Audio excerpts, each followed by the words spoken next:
오늘 우리 사랑하는 여러분들과 함께 일꾼을 파송한 안디옥 교회라는 제목을 가지고 말씀을 나누기 원합니다. 아마 야구를 좋아하시는 분들은 이 투수에 대해서 얘기하면은 이해가 쉽지만은 또 그렇지 않는 분들도 있을 것입니다. 이 투수 최동원, 성동열의 대결을 그린 영화 퍼펙트 게임은 2011년 12월 21일이 개봉되었는데 150만 명이 넘는 기록을 올렸다고 합니다. 특별히 이 영화의 주인공이었던 양동근은 선동열 역할을 했는데 양동근과 인터뷰에서 이 선동열 감독이 나의 롤 모델은 최동원 투수였다. 나는 그를 넘고 싶었다. 이렇게 이야기를 했습니다. 나의 모델에 대해서 얘기한 겁니다. 결국 그는 그 당대 최고의 투수인 최동원처럼 최고의 투수가 되었고 그리고 그를 넘어서는 투수가 되었습니다. 또한 축구 선수 박지성 선수를 기억하실 것입니다. 박지성 선수는 브라질의 축구 선수였던 카를로스 동가 선수가 자신의 모델이라고 이야기를 합니다. 브라질 국가대표팀 경기를 보면 등가가 있을 때와 없을 때의 차이가 확연하다라고 하면서 수비형 미드필더로서의 기량도 기량이지만 팀 전체 분위기를 좌우하는 카리스마가 등가의 매력이다. 나는 그런 사람처럼 나 하나 개인 잘하는 것도 중요하지만 그 팀에 영향을 주고 격려하며 또한 하나가 되어서 참 축구에 앞서가는 사람이 되고 싶다라는 이야기를 했습니다. 그러면서 박지성은 자신의 그 평생 목표로 잡고 일기에 이렇게 기록을 했다고 하는데 내가 그라운드에 섰을 때 코칭, 스태프와 팬, 동료들이 믿을 수 있는 선수 그런 존재가 되고 싶다 이렇게 말을 했다고 합니다. 그의 모델은 카를로스 동가라는 사람입니다. 그가 시간이 지남에 따라 우리나라 대표팀에서는 없어서는 안 될 선수가 되었고요. 세계 최고의 자리에까지 오를 수가 있었던 것입니다. 자신이 원하는 분야의 최고의 권위자를 모델로 삼는다는 것은 소망을 이루는데 아주 중요할 것입니다. 그렇다면 종암성서침례교회는 어느 교회가 모델이십니까? 여러분은 어떤 교회를 모델로 삼고 있습니까? 어떤 분은 예루살렘 교회, 초대교회처럼 예루살렘 교회로 돌아가자라고 부르짖는 분도 계십니다. 어찌했든 우리는 오늘 본문을 통해서 사도행전 11장에 나오는 세계 선교를 했던 안디옥 교회가 우리 교회의 모델이 되었으면 하는 마음에서 이 말씀을 드리기 원합니다. 첫째, 안디옥 교회는 이방인들에게 복음을 전했기 때문에 그렇습니다. 우리 19절 다 같이 읽겠어요. 시작. 그때에 스데반의 일로 일어난 환란으로 말미암아 흩어진 자들이 베니게와 구브로와 안디옥까지 이르러 유대인에게만 말씀을 전하는데 스데반의 일 기억하시죠? 돌에 맞아 죽으면서까지 스데반 집사님은 하늘의 보좌 옆에 계신 주님을 바라보았던 것입니다. 여러분이 아신 대로 하나님께서 이스라엘을 선택했던 이유로 인해서 이스라엘 백성들은 선민이라는 자부심이 있었거든요. 또한 주님께서 참 그 세계 그 각국 중에 이스라엘의 경상도만한 작은 땅에 이스라엘을 선택하셔서 육신을 입고 이제 이스라엘에 오시게 되었는데 이스라엘 사람들은 이 복음을 통해서 예수 믿은 후에 자기들만 믿음을 갖기 원했어요. 이것이 주위에 있는 사람들에게 전파되기보다는 자기들만 믿기를 원했던 것입니다. 예루살렘 교회는 초대교회이면서 부흥하고 성장했는데 우리 사랑하는 여러분들이 아신 대로 마가 다락방에 몇 명이 모였어요? 120명이 모여서 시작을 했다고 사도행전 1장에 말씀했고요. 그리고 그 후에 베드로가 설교하면서 3,000명이 구원받았다고 사도행전 2장에 말씀했고요. 또한 이 일을 통해서 사도들이 핍박을 받기 시작했고 많은 어려움을 당하게 되었고 또 스데반 집사처럼 이렇게 돌에 맞아 죽는 이런 일이 계속되면서도 하루에 남자만 5,000명이 구원받는 일들이 생기게 되었습니다. 그러니까 계속 핍박 속에서도 영혼들이 더해지고 그리고 교회들이 계속 세워졌을 때에 이스라엘 백성들은 이것이 이방인들에게 복음을 전해야 되는데 자신들에게만 복음을 전하는 것으로 만족했던 것입니다. 예수님은 땅끝까지 이르러 증인이 되라 이렇게 이제 저들에게 사명을 주었음에도 불구하고 저들은 성령님이 임하셨고 또한 이런 일로 인해서 계속 교회가 더해지고 부흥되어지는데 오로지 우리 교회 이런 욕심 때문에 결국 하나님께서는 사도행전 8장 1절에서 핍박을 통해서 이스라엘 백성을 세계로 흩으시는 것을 보게 됩니다. 그러니까 초대교회는 참 우리가 배워야 될 부분도 많이 있지만은 끝이 안 좋은 결국 하나님께서 흩으셔서 이제 이 다른 여러 나라로 흩으셨던 것 중에 한 교회 안디옥이라는 곳에 성도들이 모여서 세웠는데 바로 안디옥 교회라는 말입니다. 안디옥 교회는 세워지자마자 저들은 이 유대인들에게 또한 이방들에게 복음을 전하는 거처가 되었던 것입니다. 그런 일을 어떻게 할 수 있었을까? 20절에 보면 저들이 안디옥에 모여서 주 예수를 전파했다고 했거든요. 핍박 가운데 흩어진 성도들이 안디옥에 모여서 역시 이제 마음에 구원받은 그 사실이 뜨겁고 감사해서 그곳에서 계속 복음을 전했다라는 것입니다. 이 일을 할 수 있었던 것은 무엇일까? 21절에 보니까 주의 손이 그들과 함께 하심에 수많은 사람들이 믿고 죽게 돌아오더라. 안디옥에 수많은 사람들이 믿고 죽게 돌아오더라. 이렇게 말씀했는데 중요한 것은 누가 그들과 함께 하셨다 그랬어요? 누가? 주의 손이 누구와 함께 하셨다고요? 그들과 함께 하셨다. 그렇구나. 교회 부흥과 성장은 누가 함께 하셔야 되는 거예요? 주의 손이. 우리의 지식, 우리의 경험, 우리의 능력 그런 것이 아니고 누가 하나님 손에 잡혔느냐 하는 것이 더욱 중요하다라는 말입니다. 그러니까 우리 생각을 말하기 전에 과연 이것이 성령님이 인도하시는 것인가 라는 것을 생각해 볼 필요가 있더라 하는 말입니다. 어떤 누가 선교사에 대해서 정의를 했는데 뭐라고 했냐면은 선교사란 세상을 품은 그리스도인이라 이렇게 말을 했어요. 의미 있는 말 아니겠어요? 선교사라는 것은 누구를 품는? 세상을 품는 그리스도인이라. 참 이 말이 의미 있는 말이에요. 좋은 말이에요. 세상을 품은 그리스도인이라는 책자도 제가 보기도 했어요. 아주 좋은 말이에요.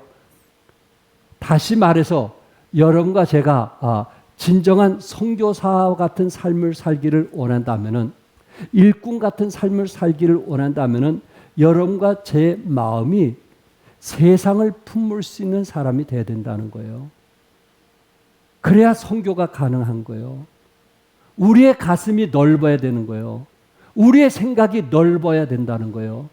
그래야 세상을 품고 기꺼이 그 일을 감당할 수 있더라 하는 말입니다. 우리가 선교하면서 선교 대상자를 품을 수 없다면은 선교는 애당초 불가능한 것입니다. 그런데 오늘 본문에서 안디옥 교회의 그 지도자들의 면모를 살펴보면 그 구성 인원들이 글로벌, 이제 세계를 향해서 선교하는 그런 구성원들로 조직되었다 하는 것을 보게 됩니다. 사도행전 13장 1절에 안디옥 교회 선지자들과 교사들이 있으니, 선지자들, 하나님 말씀을 전하는 선지자, 교사들이 있으니 곧 바나바와 니게르라 하는 시몬과 구레네 사람 루기오와 분봉왕 헤롯의 젖동생 미냐엔과 및 사울이라. 안디옥 교회 지도자, 역량을 미치는 지도자, 사역자들을 말하고 있습니다. 그런데 그 사역자들이 어떠한 사람이었는가? 안디옥 교회는 인종이 다양했습니다. 최초의 다문화 교회이라고 말할 수 있을 것입니다. 지도자들 가운데 니게르라 하는 시몬이 있었습니다. 니게르가 니그로와 같은 말로서 흑인, 우리는 니그로를 흑인이라고 말을 합니다. 구레네 사람 루기오는 구레네 지역이 북아프리카를 말하는 흑인일 가능성이 있더라 하는 말입니다. 그러니까 이미 안디옥 교회는 어떤 사람이 지도자가 되었어요? 흑인이 지도자가 되었어요. 흑인이. 종안교회 흑인이라고 하는 사람이 안수 집사가 되었다고 생각해 봅시다. 여러분 그 사람과 같은 마음으로 일할 수 있겠어요? 그 사람이 어떤 의견을 내었을 때 존중하고 받아들일 수 있겠어요? 실제적으로 그 일이 안디옥 교회에서 일어났다는 거예요. 그리고 안디옥 교회는 신분이 다양했습니다. 지도자 가운데 헤롯의 젖동생 마나엔이라는 사람이 있었는데, 이 헤롯의 젖동생, 헤롯은 주전 4년부터 주 39년까지 갈릴리 베리아 지역을 통치한 헤롯 안디바스를 말하고 있습니다. 그런데 그와 함께 젖을 먹고 자란 왕실의 귀족도 안디옥 교회에 뭐가 되냐면은 지도자가 되었어요. 그러니까 권력을 가진 사람도 지도자가 되었고 권력 없는 사람도 지도자로서 함께 일을 했다는 거예요. 가진 자나 없는 자가 같이 지도자로서 뭐 했다는 거예요? 일을 했다는 거예요. 그런 사람들을 서로 받아주면서 조화가 이루어졌다는 거예요. 또한 안디옥 교회는 나이가 다양했습니다. 오늘 본문에서 바나바와 해가지고 제일 끝에 이름은 누구냐면은 누구예요? 사울이거든요. 사울. 그러니까 아마 나이로 이렇게 기록되지 않았을까. 그 당시 사울은 가장 젊은 지도자로 보고 있는 것입니다. 그리고 바나바는 가장 나이가 많은 사람이었어요. 그러니까 나이가 많던 나이가 적던 같은 뭐예요? 지도자로서 교회의 어떤 공동체의 의견을 내고 함께 일하는 그런 지도자, 또 말씀을 가르치고 영향을 미치는 지도자가 됐다는 거예요. 나이가 많으나 나이가 적으나 거기에 전혀 관계하지 아니하고 서로의 의견들을 존중하고 같이 말씀을 가르치고 영혼을 돕고 영혼을 세우는 일에 함께 했다는 거예요. 이것이 안디옥 교회의 특징이라는 거예요. 이렇게 되기 위해서는 여러분과 저도 우리의 마음이 넓어야 다른 사람을 품을 수 있고 다른 사람을 품는 속에서 교회를 뛰어넘어 세계 복음화에 함께 할 수 있다라는 말입니다. 기독교는요, 말 그대로 우리의 마음이 뭐해야 넓어야 할 수 있는 거예요. 기독교는요, 우리 마음이 좁으면요 아무 일도 할 수가 없어요. 한 예로 제가 말씀드릴까요? 한국은 본래 양반과 쌍놈이 철저하게 구분되던 나라였습니다. 우리 조상들이 그랬다는 거예요. 그러나 1885년 기독교가 들어오면서 이 구분이 사라지기 시작했어요. 마펫 선교사님이 서울에 학교를 세우면서 이 학교는 양반이나 쌍놈이나 누구든지 들어올 수 있다라고 말을 했어요. 그러다 보니까 양반들이 안 들어왔겠죠. 쌍놈들만 많이 들어왔겠죠. 배우고 싶으니까, 글을 깨우치고 싶으니까. 그런데 어느 날 박동열이라는 백정의 아들이 장티푸스에 걸려 죽게 되었습니다. 당시 백정의 아들은 사람으로 취급도 안 할 때였어요. 그런 시대에 백정의 아들이 와서 공부를 하면서 장티푸스에 걸리게 됐을 때 마펫 선교사가 자기 친구 의사에게 급히 연락해서 박동렬을 살려달라고 부탁을 했습니다. 그 의사가 누군가 하면은 에비슨이라는 사람이었어요. 에비슨은 당시 고종 황제의 시의였어요. 고종 황제만 위한 의사였다는 거예요. 그 시의가 친구의 말을 듣고 그리고 왕궁을 빠져나와 백정의 아들을 치료해 준 것입니다. 이게 상상이 갑니까? 이해가 갑니까? 이게 기독교 정신이에요. 이게 신앙을 가진 사람의 태도라는 거예요. 박동렬은 자기를 살려준 것에 대해서 너무너무 감사해서 그는 1907년에 세브란스를 졸업하고 한국의 최초의 의사가 되었습니다. 그리고 백정이었던 그 아버지는 사업을 하면서 교회의 안수 집사가 되었다고 역사는 말하고 있어요. 이게 우리 역사의 100년 전의 이야기입니다. 우리 역사의 100년 전의 이야기예요. 두 번째, 안디옥 교회는 말씀으로 양육한 교회였습니다. 22절, 23절 같이 읽겠어요. 시작. 예루살렘 교회가 이 사람들의 소문을 듣고 바나바를 안디옥까지 보내니 그가 이르러 하나님의 은혜를 보고 기뻐하여 모든 사람에게 굳건한 마음으로 주와 함께 머물러 있으라 권하니, 모든 사람에게 굳건한 마음으로 주와 함께 머물러 있으라 라고 말씀을 했고요. 또한 바나바와 사도 바울은 1년 동안 안디옥 교회의 말씀으로 도와주었던 것입니다. 안디옥 교회의 위치가 어딘지 여러분에게 좀 말씀을 드린다면은 그 도시는 수리아였어요. 지금은 시리아 쪽을 말하고 있습니다. 여러분, 안디옥은요, 남쪽으로는 예루살렘과 애굽을 연결하는 교통의 중심지였어요. 밑으로 내려오면. 그리고 북쪽으로는 아시아 대륙이 연결됐고요. 서쪽으로는 해안인데 배로 로마와 연결되어서 상업이 발달하고 무역 중심의 역할을 할 수가 있는 곳입니다. 저 안디옥 여러분 보시죠. 로마, 그리스, 그 다음에 제일 가까운 데가 그 위에 바로 터키 아닙니까? 이런 곳으로 복음을 전할 수 있는 아주 항구 도시로서 좋은 위치에 있습니다. 그런데 이 곳이 어떤 곳이었어요? 복음이 전하기 전까지는 광대, 요술쟁이, 사기꾼, 마법사, 엉터리, 약장수, 돌팔이 의사, 오락과 춤, 축제, 또 남자들을 유혹하는 수많은 창녀들, 이교 문화에 빠져 악한 도시로 유명했던 곳입니다. 이곳에 구원받은 성도들이 모여가지고 영향을 미치게 됐는데, 이런 악한 도시에서 예수 믿는 사람들이 악한 영향을 받는 것이 아니고 오히려 저들에게 빛과 소금의 역할을 했더라는 말입니다. 이게 중요한 거 아니겠어요? 여러분이 머무르는 곳에 빛과 소금의 역할이 될 수 있기를 바랍니다.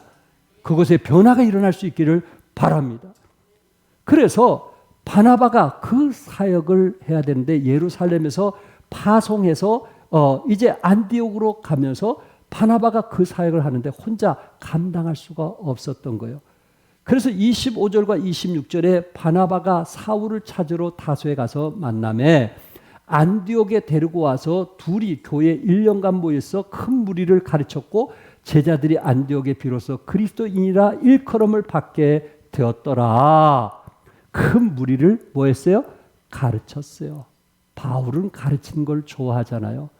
하나님 말씀 가르치는 것을 좋아하잖아요. 저와 사역한 분인 게 가르치는 것을 좋아하는 분들이 있었어요. 가르치는 것을 좋아했잖아요. 그러니 1년 동안 훈련하면서 저들이 그리스도인이라, 새끼 그리스도라라는 별명을 듣게 되었던 것입니다. 한번 보세요. 여기에 바울은 여러분이 아신 대로 다메섹 동산에서 부활하신 예수님을 보았잖아요. 그리고 그가 눈이 어두웠잖아요. 시력이 약해졌잖아요. 그리고 그는 다소의 자기 고향에 가서 10년 동안 그곳에서 머물러서 자신을 훈련했던 겁니다. 경건의 시간을 갖고, 그리고 과거에 자기는 구약만 알았던 사람이라 이제는 복음에 대해서 접하게 되었고, 그리고 부활에 대해서 접하게 되면서 자신이 해야 될 일이 무엇을 10년 동안 그곳에서 기다리게 되었을 때 바울이 찾아오게 되었던 것입니다. 안디옥에서 다소까지 약 13km 정도인데 바나바가 그를 찾아갔던 것입니다. 여기에 지도에 보면은 어떻습니까? 안디옥, 예루살렘에서 조금 올라가면 다메섹 동산, 거기에서 주님을 발견했던 사도 바울, 그리고 거기서 조금만 더 올라가면 그곳이 안디옥이거든요. 시리아 쪽이 안디옥. 그곳에서 지금 여러분들이 그 위에 보면 터키가 나오잖아요. 그 터키, 저 큰 대륙, 저 넓은 대륙. 예. 얼마나 넓은지 몰라요. 그 터키에 여러분이 아신 대로 요한계시록에 7교회가 나오는데 그게 어디에 있어요? 터키에 있잖아요. 만약에 흩어진 사람이 안디옥에 모이지 않았다면 터키가 있을 수 있을까요? 그리스도의 복음을 전할 수 있었을까요? 로마의 복음을 전할 수 있었을까요? 그 안디옥이 이방인에게 복음을 전함을 통해서 이 터키라는 곳에 완전히 복음화가 되었고, 그리고 터키 그 북쪽으로 넘어서 유럽의 빌립보교회, 유럽의 첫 번째 빌립보교회를 세우면서 유럽에까지 복음화가 되었다라는 것입니다. 누가 일을 하셨어요? 하나님이 하신 거 믿으시기 바랍니다. 물론 그곳에 성도들이 희생하고 섬긴 것은 사실이지만 그 일을 하도록 하신 하나님. 주의 말씀을 사모하고 주의 말씀을 사랑하며 그 말씀 속에 은혜를 받는 사람들이 하나님께서 저들을 역사하셔서 인도하셔서 선교하는 교회가 되게 했던 것입니다. 말씀을 보면 볼수록, 묵상하면 묵상할수록 집안 식구 중에 믿지 않는 사람에게 복음을 전하겠다는 그 뜨거움, 이웃들에게 복음을 전하겠다는 그 뜨거움, 그리고 더 나아가서 이제 세계에 복음을 전하겠다는 그 뜨거움을 누가 주시냐 말이에요. 성령님이 주시는 것이거든. 어떤 근거에서?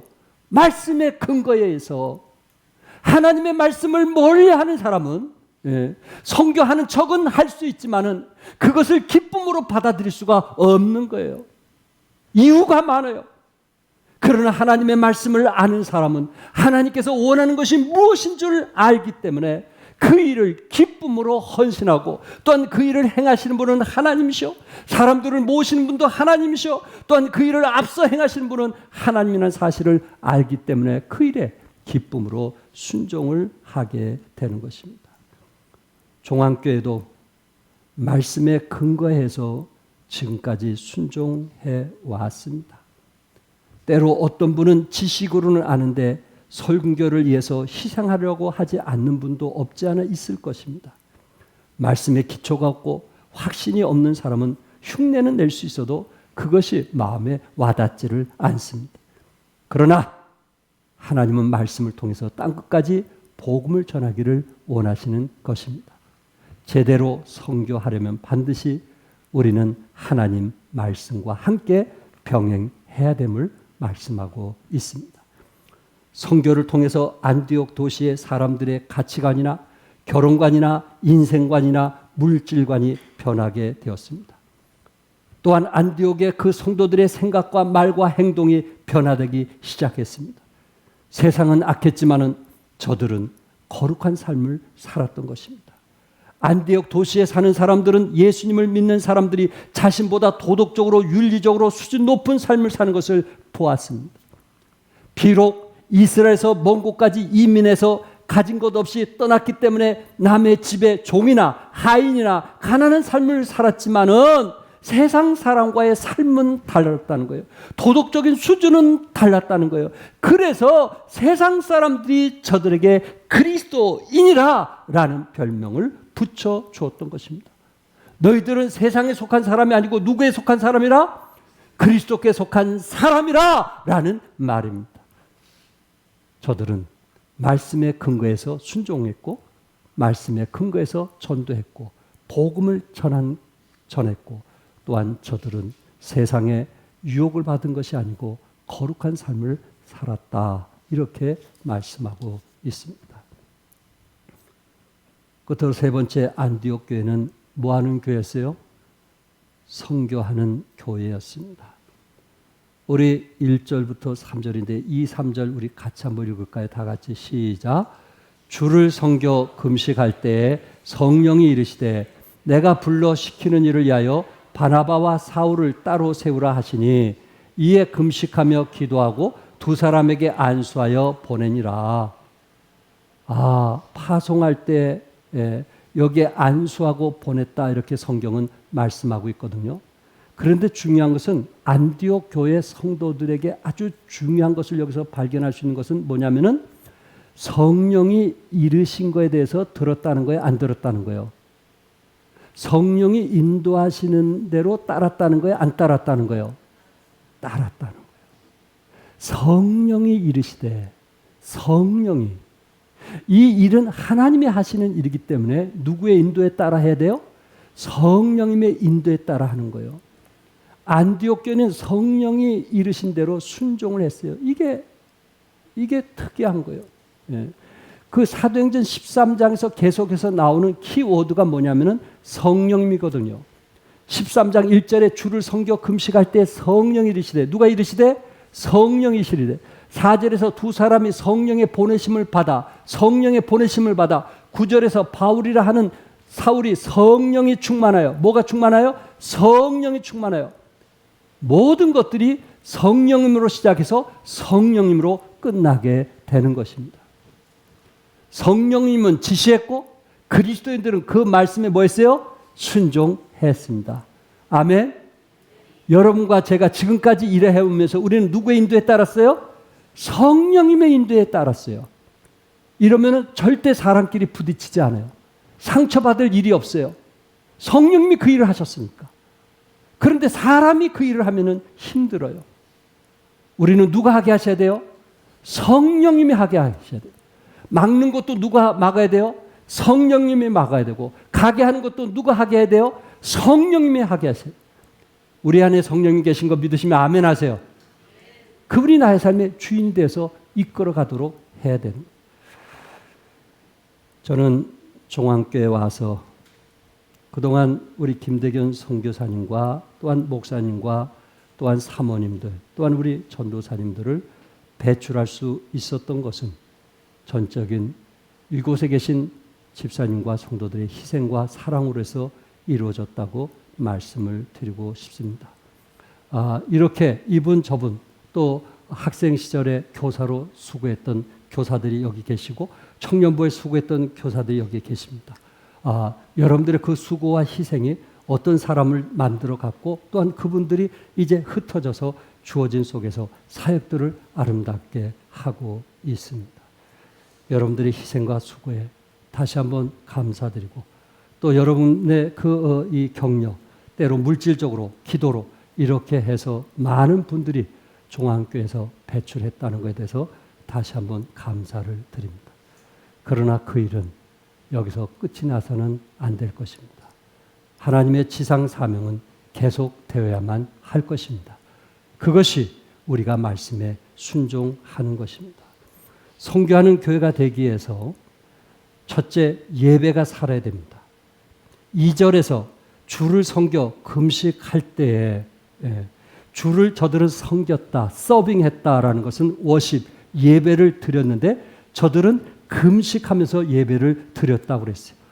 무엇 때문에 금식했는지 그것은 성경에 정확히 나와 있지 않지만은 어쨌든 저들이 예배 드릴 때 뭐 하면서 예배 드렸어요? 금식하며 예배를 드렸다. 이렇게 말씀하고 있어요. 이 한마디를 보더라도 안디옥 교회는 이미 예배가 살아있는 예배였다. 여러분들이 예배를 위해서 최선을 다해서 예배드리는 그것이 살아있는 예배 아닐까요? 말씀을 통해서 깨달았을 때 순종하는 것이 그것이 살아있는 예배가 아닐까요? 대중의 마당만 밟고 가는 사람이 변화가 있을까요? 성장이 있을까요? 하나님의 은혜를 체험할까요? 우리는 말씀의 깊이를 알고 깨닫고 예배다운 예배를 드리게 될 때 죽은 영성이 살아나게 되고 하나님 말씀에 순종하는 교회가 되리라고 저는 믿습니다. 두 번째, 선교하는 교회가 되기 위해서는 헌신자가 있어야 됩니다. 아무리 예배가 살아있고 하나님의 음성을 들어도 응답하고 순종한 사람이 없다면 선교에 대한 하나님의 뜻은 결코 이루어질 수가 없습니다. 사랑하는 성도 여러분, 여러분과 저는 항상 이사야처럼 사도 바울처럼 믿음의 선배처럼 하나님의 음성에 귀를 기울이시고 그 음성에 순종하는 여러분과 제가 될 수 있기를 바랍니다. 하나님께서 부르실 때 지금이라도 여러분 뭐 해야 되겠어요? 순종하시기 바랍니다. 매년 취업 때가 되면요, 취업난 때문에 안타까움이 있습니다. 요새는 취업이 안 되기 때문에 학교 졸업하면요, 1년, 2년, 3년, 어떤 사람은 5년 동안요, 알바하다가요, 또 좋은 회사 있으면 1년 동안 좀 다녀보고, 2년 동안 다녀보고, 그래서 좋으면 선택을 한다고 그래요. 예. 그래서 좋으면, 자기 취향에 맞으면, 그래서 직장에 들어간다. 요새는 청년들이 생각이 달라요. 우리처럼 어떻게든지 직장 들어가서 돈을 벌어야지라는 생각이 없어요. 많이 달라져 있어요. 이럴 때 하나님 부르심에 좀 응하면 어떨까? 성서 침례교회도요, 사실 후임자가 부족합니다. 제 친구 목사님 중에요, 1년 전에 저보고요, 후임자를 부탁했어요. 근데 그곳에 갈 사람이 없는 거예요. 좋은 조건에서 가려고 그러지 힘들고 어려운 데는 서로들을 안 가려고 그래요. 요새 문제가 뭐냐면은 개척을 안 하려고 그래요. 신학교에서 고학년 수준은 높게 공부했는데 뭐 하려고 하질 않아요? 개척을 하지 않으려고 그래요. 희생하지 않으려고 그래요. 네. 지금 이런 시대 우리가 살아가고 있어요. 헌신자가 필요합니다. 함께 할 수 있는 사람, 하나님의 부르심에 내라고 대답할 수 있는 사람, 그런 사람이 필요하다는 말입니다. 세 번째, 선교하는 교회가 되기 위해서는 기도와 물질로 후원해 주어야만 합니다. 안디옥 교회가 바울과 바나바를 파송한 후에 어떻게 했다고 생각하십니까? 기도와 물질로 엄청난 후원을 했습니다. 모든 사람이 다 선교사나 목사가 될 수는 없을 것입니다. 그러나 모든 사람이 선교에 동참할 수는 있습니다. 사랑하는 여러분과 함께 우리 김대균 선교사님, 장지연 선교사님 외에 20분 선교사님에게 지금까지 후원해 주신 사랑에 감사하고요. 12개척교회와 신학대학원, 대학교, 교회 외의 기관들을 위해서 후원해 주신 여러분의 사랑에 다시 한번 감사를 드립니다. 성령님이 인도하시면 하세요. 네, 성령님이 인도하시면 하세요. 그거는 여러분에게 기쁨이 돼요. 표수다 선교사님은 87세에 소천하셨습니다. 화장실에서 소천하셨습니다.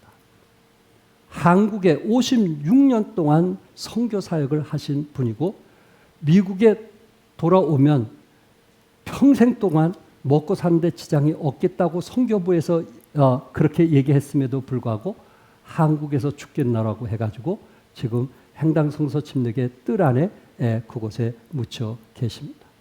한국에 30교회 이상 개척을 하셨던 분이고요. 미국에서 지금 살아계신 동안 후원하면서 행당교회를 일본으로 첫 번째 교회로 세웠던 분이십니다. 선교의 마음을 가지고 저와 함께 제가 78년도 10월 달에 이곳에 왔을 때 지금까지 저를 사랑해 주시고 함께 해주신 모든 분들에게 다시 한번 감사를 드립니다. 우리의 삶 속에는 두 가지 일이 있는데 하고 싶은 것이 있고요, 해야 할 것이 있습니다. 일반적으로 사람들은 자신이 하고 싶은 일을 즐겨합니다. 그렇지 않아요? 여러분 직장 생활 무슨 일 즐겨하고 있지 않나요? 아무리 피곤하고 힘들어도 해요, 안 해요?